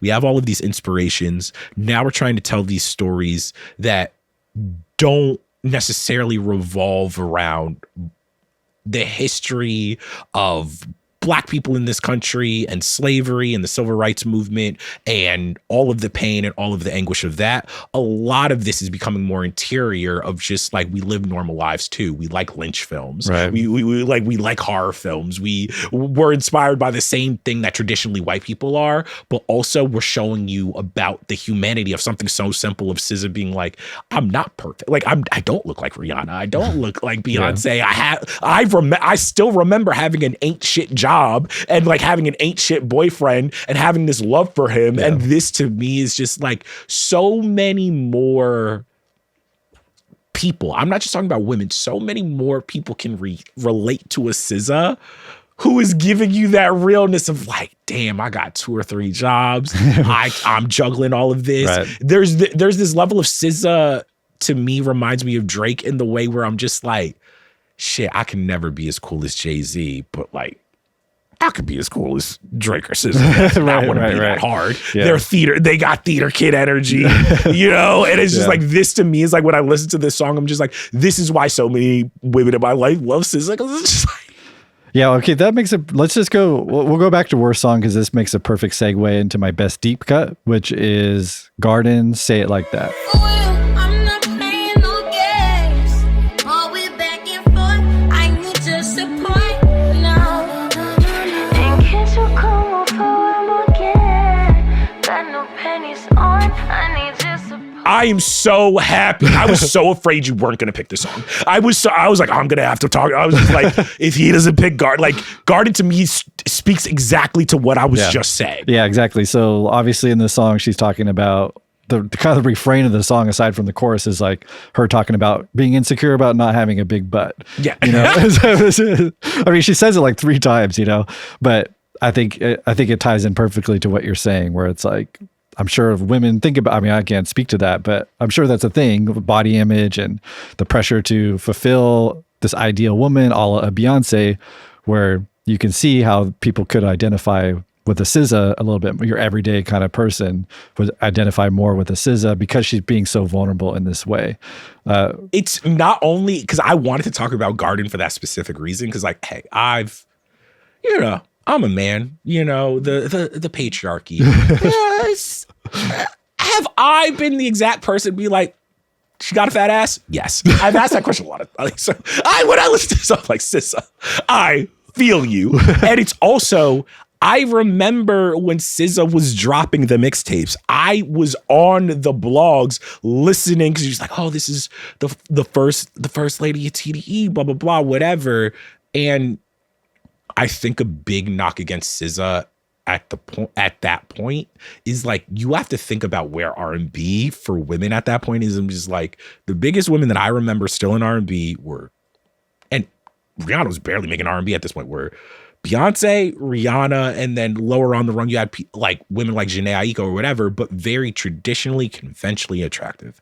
And the thing that was a knock against SZA unfairly was that she did look like closer to a real person for a long stretch. And it's like what she locates on something like Garden and on this album is that the all-consuming power of Instagram coming at a time where BBL culture, Future, everything that's happening at Atlanta with the Migos, the Thug, there was a certain type of body type that every woman was being sold. Big lips, fat ass. If you want to be considered hot, that is what you need. And it was like, always we could talk about like the 90s and the hair, like the heroin chic and like skinny and this and that. This isn't anything new. What the type of body type that women have to fit in, quote unquote, fit in to be deemed attractive changes. Right.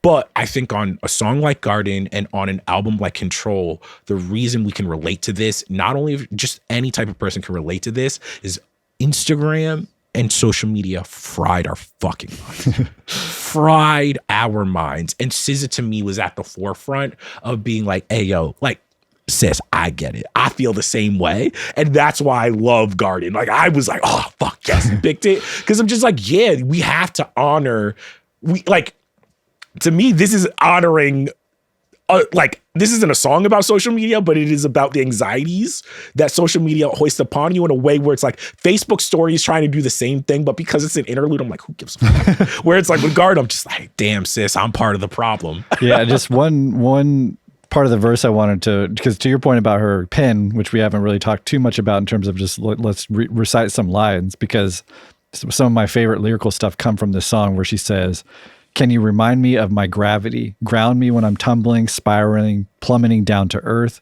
You keep me down to earth. Call me on my bullshit. Lie to me and say my booty getting bigger even if it ain't. And I love, there's a poetry of you can kind of picture her spiraling, tumbling, but also like the dichotomy of you keep me down to earth, call me on my bullshit. But the next line is lie to me and say my booty getting bigger even if it ain't. Like to me, like it's two different ideas. Like she wants the guy to be real, but also lie to her. But how real is that feeling? Like how accurate is that emotion, right? Bro, do you know how many times I've gotten in trouble for keeping it real? I lie. You, Charles? You? Man, you know how many women I lie to now? fuck. I'm like, y'all don't want the truth. They like, no, tell me the truth. Tell me the truth. It's like, does this look good on me? I'm like, I've literally had this moment. Like it happened. There was one where like, it kept happening. She's like, I'm going to put something on and you just got to tell me if this outfit is it, if I look good. And I remember oh God. I go to Starbucks, I was like, nah, he was not getting a fit off. Charles. What? She said she wanted the truth. Like, I've had women be like, how's my butt look? I'm like, medium sized. Charles. What? You want them? Do we want the truth? Here's the thing. I'm a skinny, light-skinned black man. I'm not walking up to these women asking, do I look like Michael B. Jordan? No, I don't. My personality got to do a lot of the selling. It got to do a lot of the selling. Okay? We all got to keep it real. What? Justin is looking at me like I am not shit. Cole, are we going to clip these for social? Yeah. No. My personality cannot overcome. You're an acquired taste, Charles. That is the meanest thing you've ever said.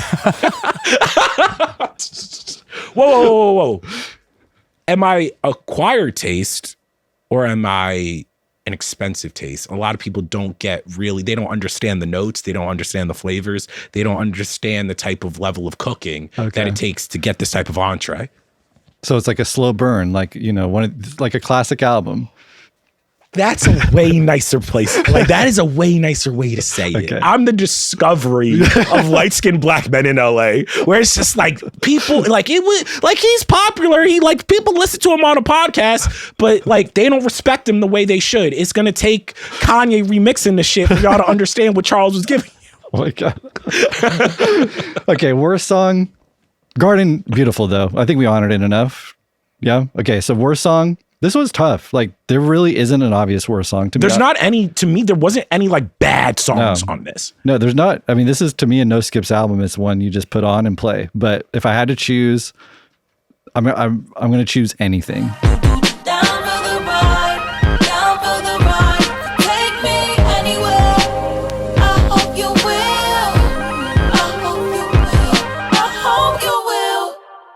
Which is still sick. It's a still good song, but I'm forced to choose. Like, what else am I going to choose? Like, there's really... I was going through this and being like, what can you really choose? I feel also bad because some songs I want to shout out that are so... Like, people are going to get mad that we didn't shout out Drew Barrymore. Yeah. I think Supermodel is so good. Perfect and beautiful. But I do agree with you. Anything, it's just... Anything doesn't provide anything. This album is just kind of there. So it's there. Yeah, it's the one. Like, it's funny. Like, we didn't acknowledge how many songs she wrote for this and kind of the anxiety she was feeling. Yes. She said she had like 100 songs or something, and that she would just keep tinkering. And it took like TDE to take her hard drive away, literally, in terms of like to stop her from. We also have to talk about that, which is, I think, one of the other reasons that people love SZA. SZA don't give a shit. The amount of times her and who like punching, like you could just make a book of her and Punch's tweets back and forth, because Punch almost acts like, I don't want to say almost just like an older brother or an uncle who's just like, that's SZA, or he's always just going, well, what you gonna do? Like, and I think a knock against TDE, and half of me believes it and half of me doesn't, is I think a lot of times TDE sometimes feels a little too precious, where they make people wait a very, very long time for the music. They have a certain way business-wise that they like to not only roll out albums, but artists, like who is, but I think that's also the selling point of them. When it's Isaiah Rashad's time, everybody was changing their profile pictures. Everybody, it's Isaiah Rashad's point. Like, this is, when it's SZA's, it's SZA's. When it's Doechii, it's Doechii. But sometimes if you're a fan of SZA or you're in that, you're like, I'm ready to go now. This is ready now. But also, I think if we've learned anything, people might be like, why did you pick Control and not SOS? I go to return to SOS more.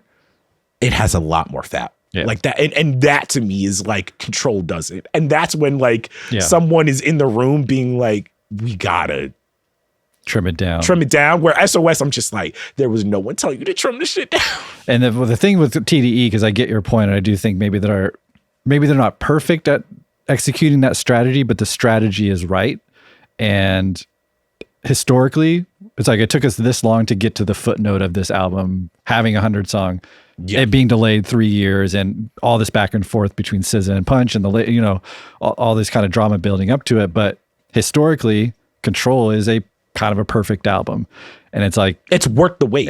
Yeah, exactly. And it's like we kind of forget about all the things that happen. So I get it's both frustrating, but it's also ends up being the right call. So I get the push and pull. Not only do I agree with that, if you look at all of the albums we've chosen, or the bulk of them, I'm talking about Discovery, Mad Villainy, SZA, like SZA's being in contention, Frank Ocean, Lemonade. I'm like, there is something to be said about these artists that are not aren't always dropping bullshit just to drop bullshit. Yeah. We would talk about Drake differently if he dropped less music. Yes. Like he is a talented artist, but so many of his albums have become bullshit that we're just like, your ear turns off. And I think there are artists where it works. Like I think for a Future or Young Thug, I judge them a little bit differently because part of their appeal is that they're so creative and they're a faucet, where it's just like the albums aren't going to be perfect, but you're kind of just looking at the entire canvas. Yeah. Where I think for SZA, I don't think SZA would be the type of star that she is if she was on a Drake type trajectory where she's dropping or even a Taylor trajectory where she's dropping an album every year, every other year. SZA's special to me because when she drops, everybody's like, even me, like I'm not the hugest SZA fan. When SZA drops an album, I'm like, pause, put on the SZA album. Yeah. She's that type of artist where I don't care if it's a for me or not. I need to hear where she's at and what type of shit she's talking. Yeah. Okay, so best moment. Tough for you. Really tough. There really wasn't much to pull from, to be honest. So what I'm going to highlight, which is what I've been trying to highlight this whole conversation about SZA, is the musicality.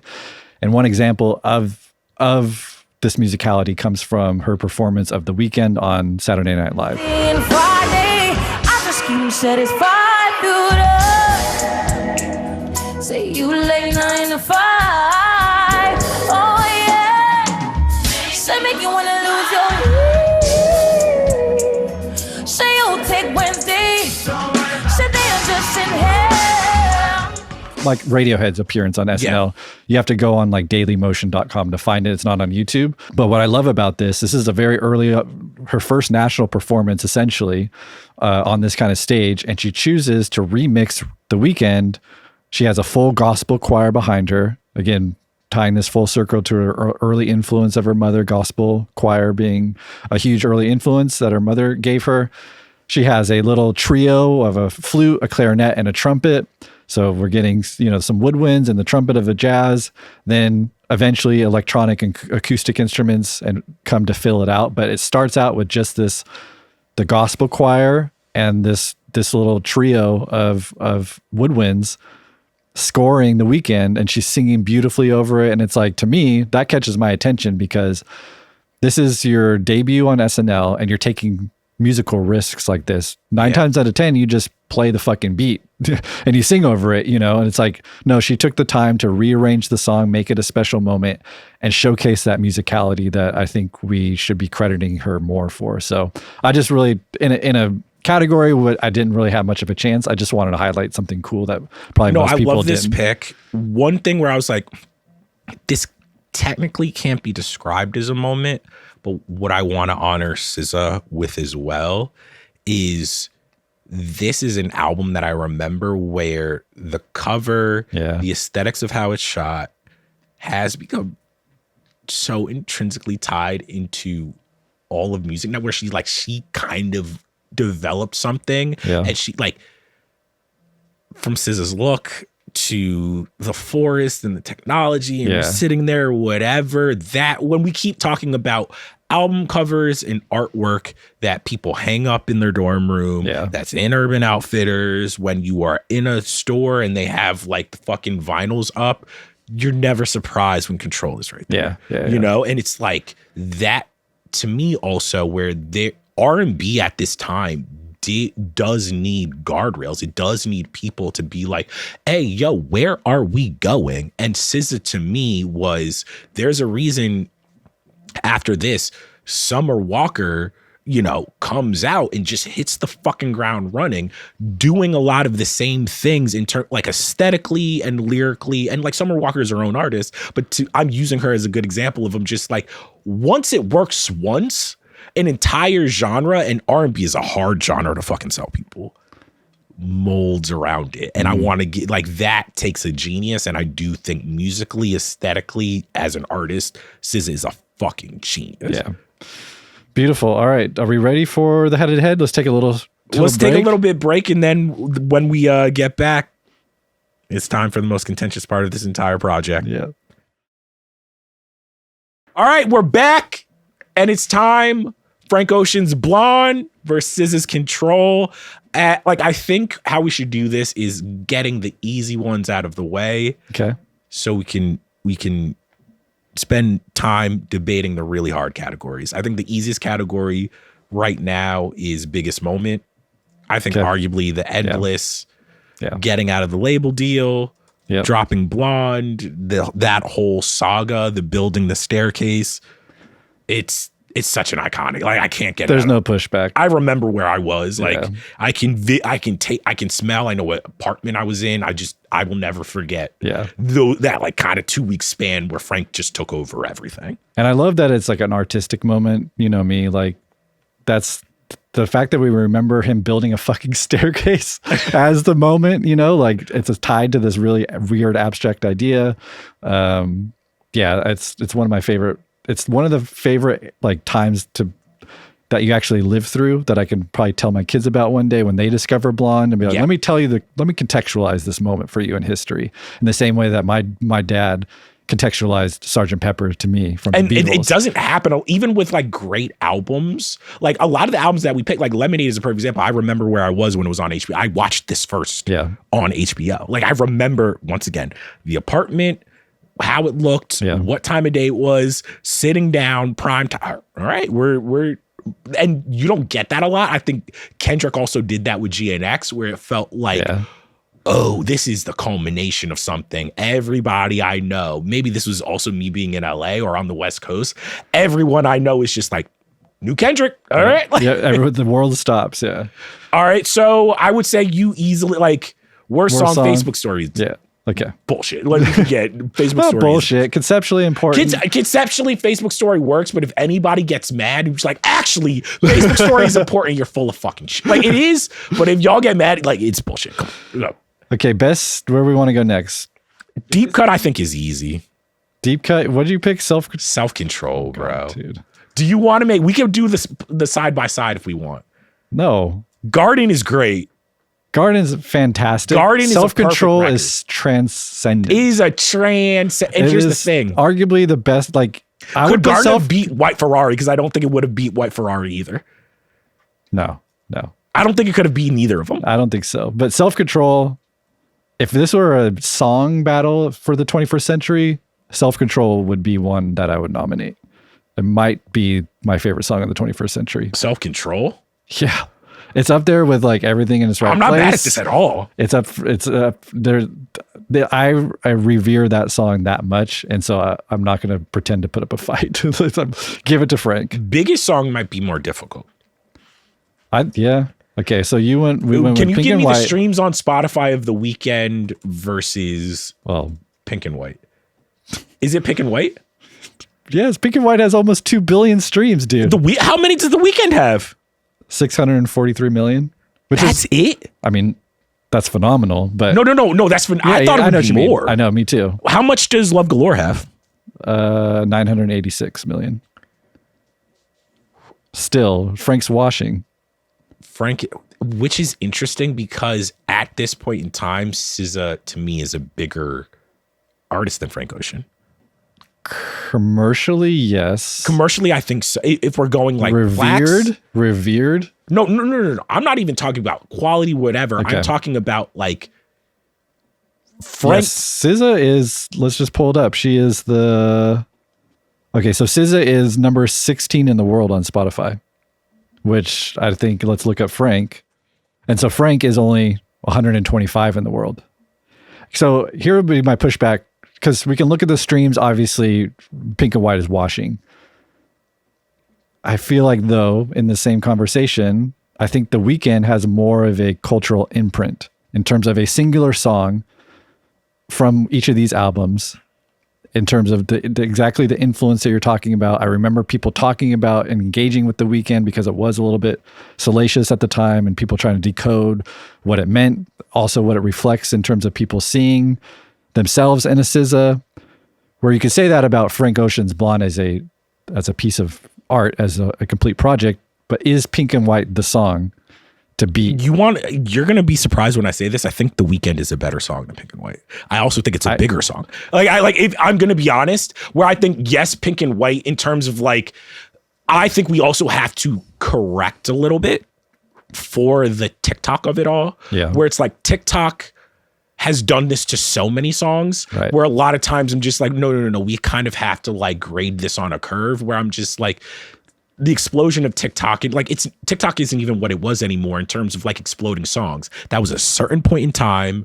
It just, yeah. I actually think I would not be mad picking. Doesn't it feel like the legacy of The Weeknd is bigger than the legacy of Pink and White? Yeah. Because here's the thing: even though Pink and White is the biggest song off Blonde, if we're talking to real Frank Ocean heads, music critics, whatever, no one is picking Pink and White as they're going Nights, Self Control, White Ferrari, Siegfried. They will pick all of those before they pick Pink and White. Are we off, Justin? So living in LA, I feel like I hear Pink and White on playlists in stores and coffee shops. Okay. And I wonder, I don't know if that will get you the extra billion streams, but I do think that there is maybe some playlist inflation going on here. Yeah, I think so. Yeah. Let's pick The Weeknd, because I also like that song more. Like I know where it's bigger. I just like The Weeknd more. Like I do too. Now, best song, it's easy. What are we going? Nights versus Broken Clocks. Come on. Let's do the back-to-back. You don't want to do it back. You don't want to do this back to back. Let's do the back-to-back. Hold on. Here's a bit of Broken Clocks. God, these broken clocks, I ain't got no time, just burning daylight. Still love. So good, dude. Great. This song emotionally gets me just like a Frank Ocean song in terms of I feel that when she opens up into that chorus, like it just hits my soul. I agree, but this might be another Coughing Baby Atomic Bomb type shit. Hey, I'm just, let's gotta give SZA her due. So, okay, let's play a little bit of Nights. Round your city, round the clock. Everybody needs you. No, you can't make everybody equal. Okay, while we're here though, let me just point out what I've been trying to emphasize for both artists in terms of unpredictability, where songs are developed. How does this go from this almost like a pop song? How does it go to that to this, where it makes sense that we get to something like this?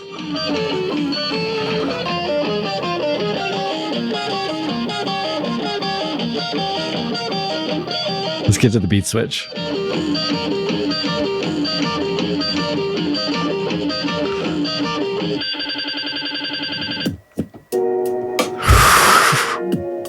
That was one of the best musical moments of the 21st century. I remember. But how did we get there? You know what I'm saying, though? Hold up. I heard this for the first time, and I thought it was a different, because I wasn't looking at the track list. I might have been driving, and I'm like, what the fuck just happened? Yeah. And then it's just like, yeah.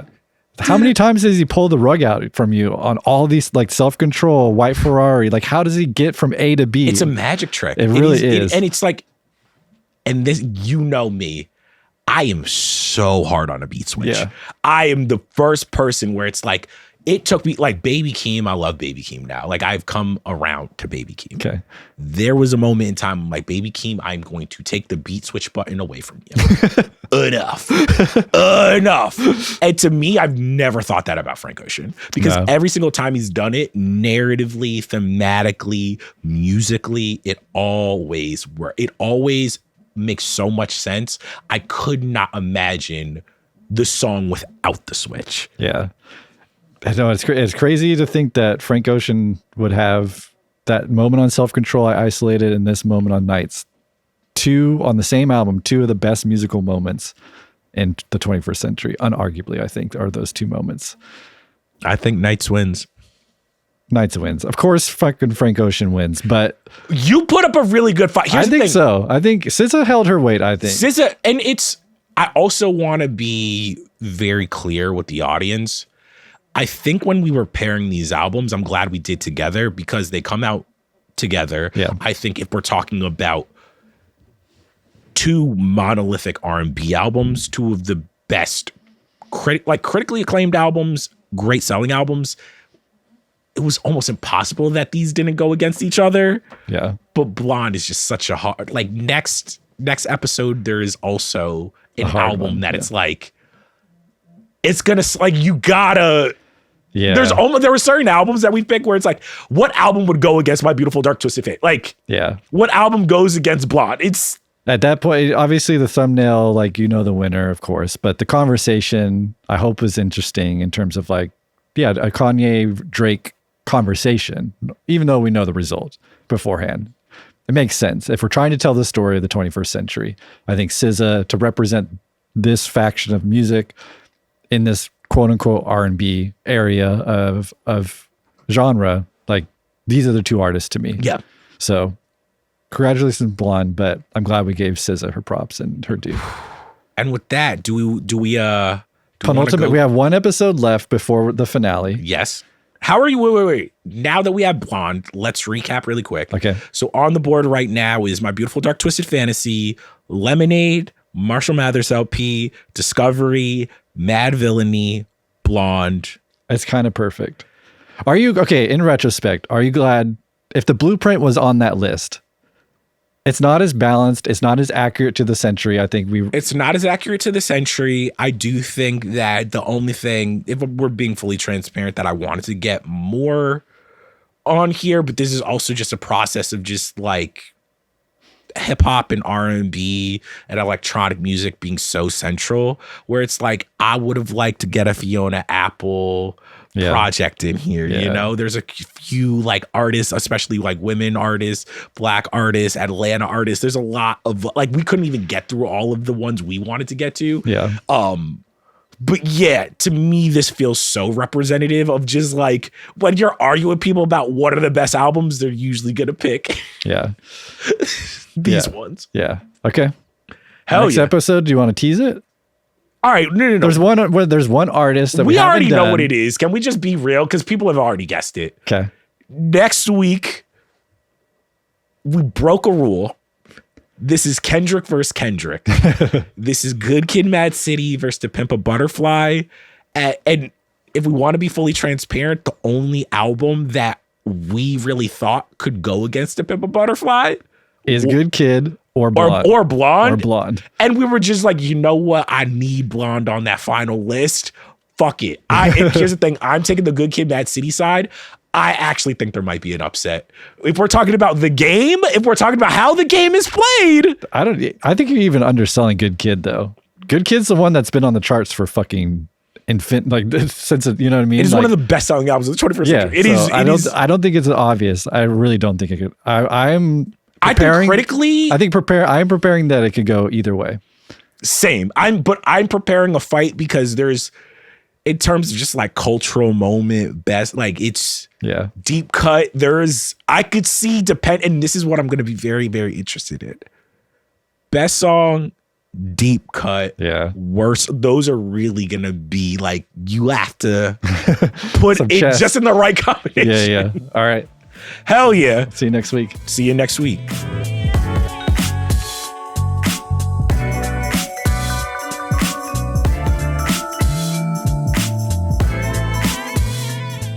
All right, y'all, I'm actually so excited to talk about this because there were a lot of albums that we were trying to sneak in here with Cultural Exchange, but I think both of us, we didn't even talk about it. It might have seemed planned. It was not.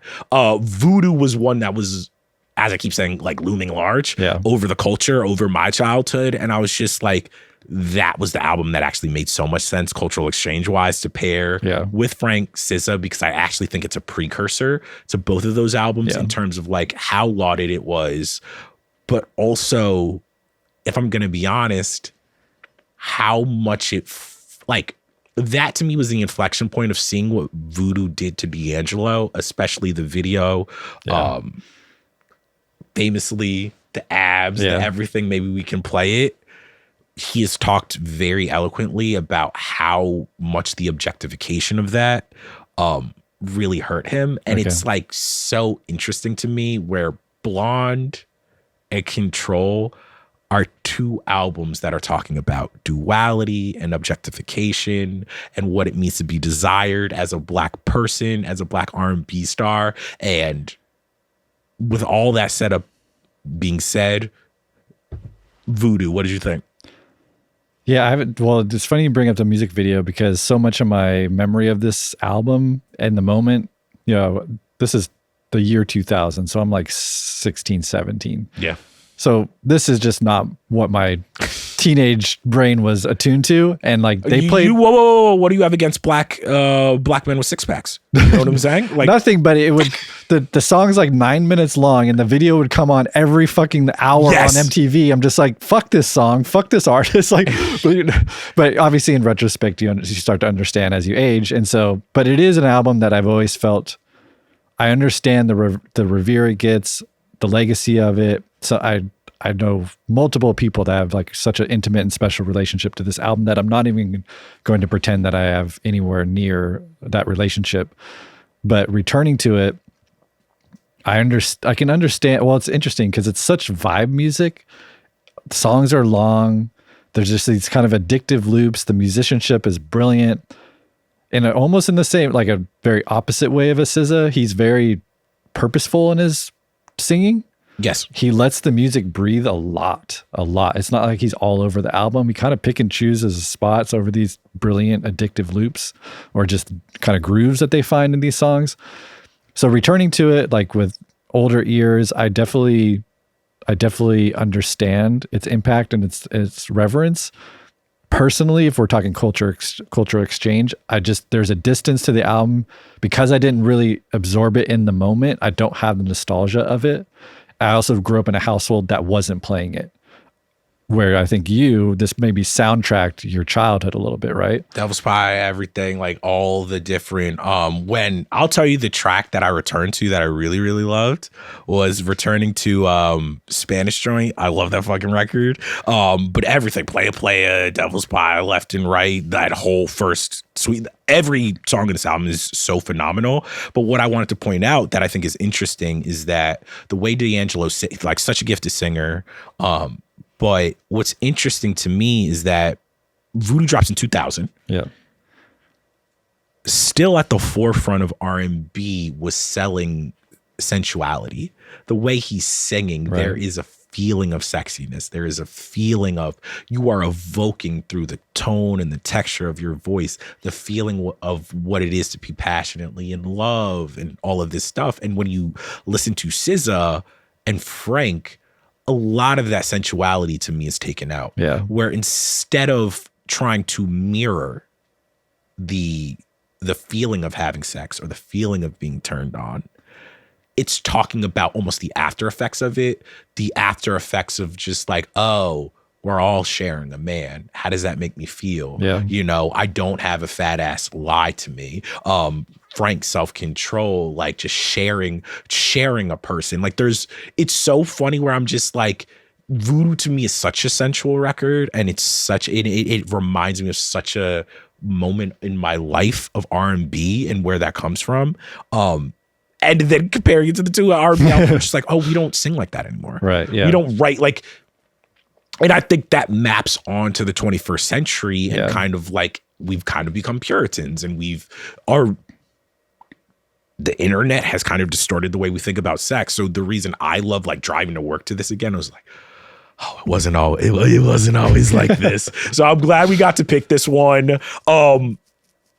Next episode, next episode, we're not going to do culture exchange because next episode, the penultimate episode, we need to determine which album you chose from the culture exchange of mine that's going to make it to the finale and vice versa. So what's the one you're trying to sell me the most? Which one do you want to see in there? I'm not going to sell you. I want you to go with your heart. Okay. I want you to go with your heart. Okay. Same with you. And I was going to pitch this.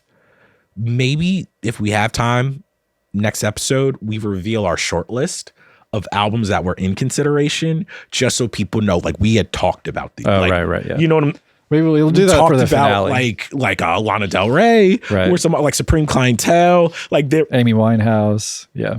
Like, don't worry. People like, why didn't this album? It's just like, guys, we spent a lot of months whittling this down. So maybe we just reveal a few of just like, this didn't make it, but there were conversations it could have made it. Yeah. Okay. Beautiful. Yo, thank you guys so much. And we'll see you next episode.